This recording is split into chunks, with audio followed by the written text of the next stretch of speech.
SSC हाय हाय। क्या आप लोग सारे छात्र लोग कर रामलीला मैदान में जाने वाले हैं? क्या लाठी से डर नहीं लगता आपको? अरे जी फांसी को चढ़ा दो, लाठी की क्या बात कर रहे हैं आप? अच्छा। अब इसके लिए क्या लाठी खा लेंगे? ये बोलते हैं कि आप मर्द हैं कि नहीं, हम यूनिफॉर्म पहने कैसे जो मर्द इनको साबित करके दिखाएं। हमें लाठी खाने से डर नहीं है, ना हमें पढ़ाई लेने से डर है, ना ही क्वेश्चन से डर लगता है। हमें डर है हम एग्जाम हॉल में जाएं और माउस ही ना चले। किसी भी टेंडर को लाइए या यूपीएससी जिसका एग्जाम लेते हैं उस टेंडर को लाइए, एग्जाम कहीं से दीजिए, बस सिस्टम को सही रखिए। देखिए, कल देश की राजधानी दिल्ली में एक बार फिर से देश के तमाम बड़े बड़े शिक्षक और रेलवे एसएससी के छात्र पहुंचने वाले हैं और उनका मांग है कि रेलवे एसएससी में रिफॉर्म हो।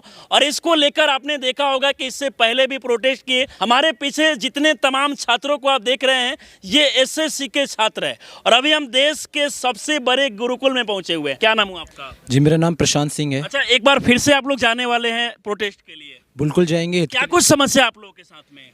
जी समस्या ही समस्या है, पूरा सिस्टम ही करप्ट है। अच्छा, पूरा सिस्टम ही करप्ट है। हर पॉइंट ऑफ व्यू से करप्ट है। अच्छा। एग्जाम कराने से लेके, रिजल्ट आने से लेके, टाइमलाइन से लेके हर चीज़ करप्ट है। हाँ। एक बेसिक फैसिलिटी प्रोवाइड नहीं करा पा रही है गवर्नमेंट। अच्छा। ये हर 5 साल में वेंडर मतलब कोई चेंज सुविधा नहीं मिल पाता है? बिल्कुल नहीं। एक तो देखा जाता है कि आप लोग लंबे समय तक संघर्ष करके तैयारी करते हैं और उसके बाद भी एग्जाम सेंटर पे जाते हैं तो आप लोग मैप काम नहीं करता है, सिस्टम काम नहीं करता है, माउस काम नहीं करता है। कितना दिक्कत होता है? जी अब आप ये अंदाज़ा लगा लीजिए, एक यूपी का बंदा कश्मीर जाके पेपर दे रहा है, उसको पेपर देना भी है, जाना भी है, आना भी है, तो कितनी उसको मुश्किल फेस होगी। और इस प्रेशर में वो एग्ज़ाम देगा तो लाइक उसके लिए कितनी कठिनाई होगी। तो मतलब कि ये क्या है, ये करप्शन की निशानी है ये, कि इतना दूर दूर सेंटर दे रहे हैं, सेंटरों पे चीज़ें ढंग से काम नहीं कर रही हैं, अता पता कुछ है नहीं, एसएससी कब होगा, क्या कर सकते हैं, लाठी खाएं क्या? लाठी अगर आप लोग जाते हैं प्रोटेस्ट के लिए तो लाठी चार्ज किया जाता है। क्या लाठी से डर नहीं लगता है आप लोग को? अरे जी फांसी को चढ़ा दो, लाठी की क्या बात कर रहे हैं आप? अच्छा। अब इसके लिए क्या लाठी खा लेंगे? जी, हक के लिए सड़क पे उतरेंगे भले कितना भी लाठी चार्ज किया जाए। और क्या, ये वोट करके हमने सरकार बनाई है। अच्छा। तो हम गिरा भी सकते हैं सरकार को। इस सरकार को ही पता नहीं है। इस देश में देखा जाता है कि संसद भवन में तमाम चीजों को लेकर चर्चा किया जाता है, लेकिन एजुकेशन में जो करप्शन हो रहा है, जो दिक्कत हो रहा है, उस पर चर्चा क्यों नहीं किया जाता है? जी ये तो मेरे को नहीं पता, वो तो बिग अथॉरिटीज से पूछिए। अच्छा। बट ये है कि संसद में मैंने आज तक मतलब वो नीट वाला हुआ था, उस पर फिर भी अपोजिशन ने थोड़ा रेस किया था मुद्दा, बट बीजेपी तक तो दूर दूर तक नहीं है इस मामले में। कोई में नहीं है, बिल्कुल दूर दूर तक नहीं है। समोसा पे चर्चा हो जाती है, हर चीज पे चर्चा हो जाती है। बस एक बेसिक एजुकेशन, आप जानते हैं देश के लिए कितना इंपॉर्टेंट है एजुकेशन, उस पर एजुकेशन पे चर्चा नहीं होता। बिल्कुल चर्चा नहीं है। पता नहीं कहाँ सोई हुई है सरकार। क्या कारण है इसके पीछे कि छात्रों का जो समस्या है उसको लेकर चर्चा नहीं हो पाता है? जी मेरे को इसके बारे में आइडिया नहीं है, बट जहाँ तक है मेरे हिसाब से करप्शन काफी ज्यादा है। तो क्या आप लोग सारे छात्र लोग कर रामलीला मैदान में जाने वाले हैं? लोग मतलब डर नहीं लग रहा है कि प्रशासन लग रहा है? सब लोग जाएंगे दिल्ली? Yes sir. आप लोग के अंदर डर नहीं दिख रहा है? सर डर हमें ना लड़ाई लड़ने से है, ना पेपर देने से है। हाय हाय सर, बात यह है कि ना डर हमें मेहनत करने से है, ना हमें कलम चलाने से है, ना हमें डर लाठी खाने से है। हमें डर बस इस बात का है, हम मेहनत करके जाए और वहाँ पे माउस ही ना चले, फिर उसके बाद मेहनत का क्या फ़ायदा। एक ये बोलते हैं कि आप जो वर्दी पहनेंगे वही मर्द है। आप अगर ये बताइए कि वर्दी पहनने के लिए वैकेंसी ही नहीं आएगी, जो हम एसएससी सीपीओ की तैयारी कर रहे हैं, दिन रात हम खून पसीना लगा के यहाँ पे ग्राउंड में भाग रहे हैं, मेहनत कर रहे हैं, सारी चीज़ें कर रहे हैं, लेकिन एसएससी सीपीओ की वैकेंसी कब आएगी? जो पहली वाली वैकेंसी थी वही हम लोगों ने, इन्होंने रो रो के निकाली वैकेंसी का रिजल्ट, और जो दूसरी वैकेंसी अभी 4 महीने पहले आ जानी चाहिए थी उसका अता पता ही नहीं है। अता पता भी नहीं तो है। अता पता ही नहीं है। फिर जब ये बोलते हैं कि आप मर्द हैं कि नहीं, हम यूनिफॉर्म पहने कैसे जो मर्द इनको साबित करके दिखाएं। अच्छा, तो यूनिफॉर्म ही नहीं होगी तो ना इनके मुंह पे हम कुछ बोल सकते हैं। बड़े बड़े नेता मंत्री उनके पास तो यूनिफॉर्म नहीं होता है, तो उनको तो भाई नहीं कहा जाता है नामर्द, लेकिन शिक्षक जब प्रोटेस्ट के लिए आए थे तो उनको नामर्द बोला जाता है। सर हम गरीब लाचार लोग हैं, हमारे पास कुछ है नहीं, हम अपने आप को प्रूव करने के लिए एग्जाम दे, वो एग्जाम ही नहीं आएगा, तो फिर ये यूनिफॉर्म में जो है उनको भी सोचना चाहिए कि भाई इन्हें मौका दे, यूनिफॉर्म पहनने दे। लेकिन यूनिफॉर्म सरकार पहनने दे कहाँ से जब वैकेंसी ही नहीं आ रही है। तो हमारी बस इतनी सी ये गुहार है कि आप एग्जाम टाइम पे ले लीजिए, और जिस प्रकार से ले रहे हैं एटलीस्ट वो मीडियम सही कराइए। हमें लाठी खाने से डर नहीं है, ना हमें पढ़ाई लेने से डर है, ना ही क्वेश्चन से डर लगता है। हमें डर है हम एग्जाम हॉल में जाएं और माउस ही ना चले, हमारा डर ये है। डर लगता होगा ना भाई, वहाँ इतने सारे पुलिस प्रशासन को लगा दिया जाता है ताकि छात्र प्रोटेस्ट नहीं कर। सर हम एग्जाम देने जाते हैं, ऐसा लगता है हम जेल में जा रहे हैं। अच्छा। हम कैदी थोड़ी है, हम तो देश का भविष्य है।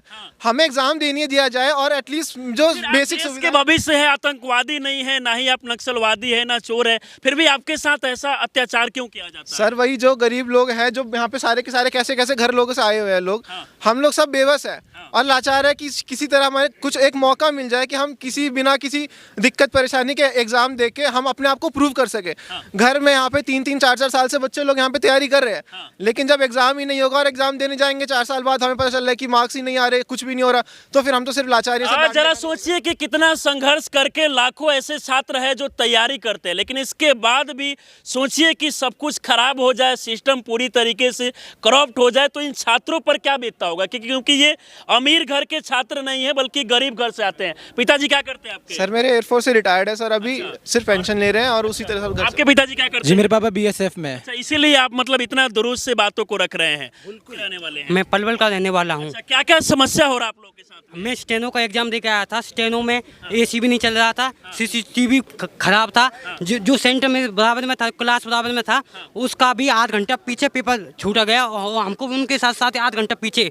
वो सिस्टम खराब है। आप किसी भी टेंडर को लाइए या यूपीएससी जिसका एग्जाम लेते हैं उस टेंडर को लाइए, एग्जाम कहीं से दीजिए, बस सिस्टम को सही रखिए। सिस्टम को सही करना है। अच्छा, सिस्टम पूरी तरीके से खराब हो गया है। जी बिल्कुल खराब हो गया है। और इसमें सबसे मेरा नाम तनिष शर्मा है, मैं मध्य प्रदेश इंदौर से हूँ। बहुत धीमे बोल रहे हैं आप लोग, नहीं लग रहा है कि एनर्जी है। मेरा नाम तनिष शर्मा है, मैं मध्य प्रदेश इंदौर से हूँ। अच्छा, और इसमें मतलब कल के लिए तैयार है आप लोग? जी बिल्कुल तैयार है। क्या कुछ समस्या हो रहा है, मांग क्या है आप लोग का? इसमें सबसे मेन तो जो भाइयों ने बताया, और सबसे मेन जो ब्लेंडर है इसमें कि on the spot centre change कर देते हैं। अच्छा, हाँ। तो सबसे बड़ी समस्या यही होता है कि जहाँ जाते हैं वहाँ माउस काम नहीं करता है, कंप्यूटर काम नहीं करता है, तो दिक्कत काफी ज्यादा आता है। दिक्कत तो यही ना है सर, और सबसे मेन ब्लेंडर यही है कि on the spot centre change कर रहे हैं।